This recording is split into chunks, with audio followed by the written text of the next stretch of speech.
Henry and Gordon were lonely when Thomas left the yard to run his branch line. They missed him very much.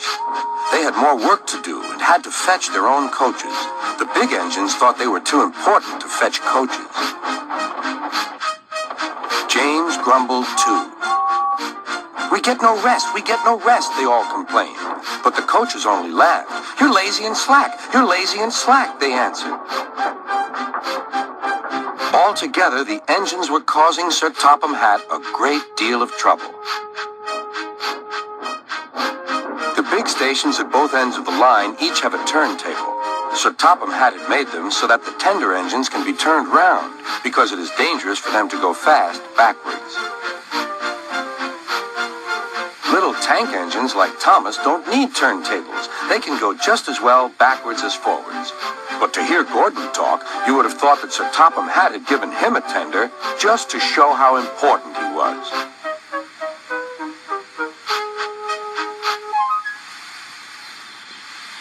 "You don't understand, little Thomas. We tender engines have a position to keep up.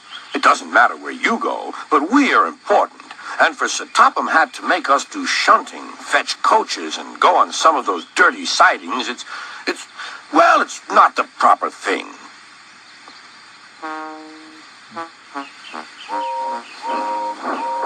Thomas chuckled and went off with Annie and Clarabelle. "Disgraceful," Gordon hissed as he ran backwards to the turntable. The turntable was in a windy place close to the sea, and if he was not on it just right, he put it out of balance and made it difficult to turn. Today, Gordon was in a bad temper, and the wind was blowing fiercely. His driver tried to make him stop in the right place, but Gordon wasn't trying. The fireman tried to turn the handle, but Gordon's weight and the strong wind prevented him.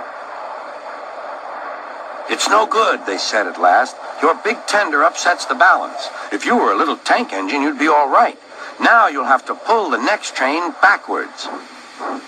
"Look," called some boys. "There's a new tank engine." "Oh, it's only Gordon back to front." "Hello," called Thomas. "Playing tank engines? Sensible engine. Take my advice. Scrap your tender and have a nice bunker." Gordon said nothing. Even James laughed when he saw him. "Take care," hissed Gordon. "You might stick too." "No fear," chuckled James. "I'm not so fat as you." "I mustn't stick," thought James. He stopped on just the right place to balance the table. It could now swing easily. Gordon arrived in time to see everything. James turned much too easily. The wind puffed him round like a top. He couldn't stop.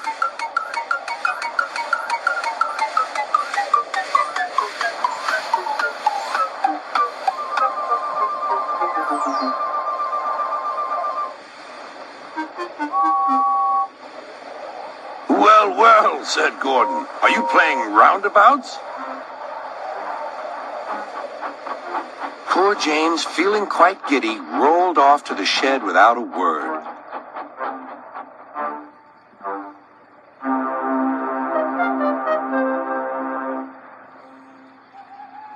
That night, the three engines had an indignation meeting.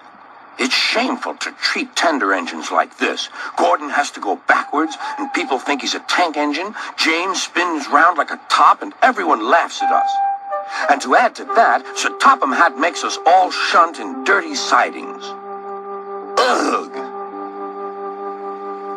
"Listen," said Gordon. He whispered something to the others. "We'll do it tomorrow. Sir Topham Hatt will look silly." The engines had decided to go on strike.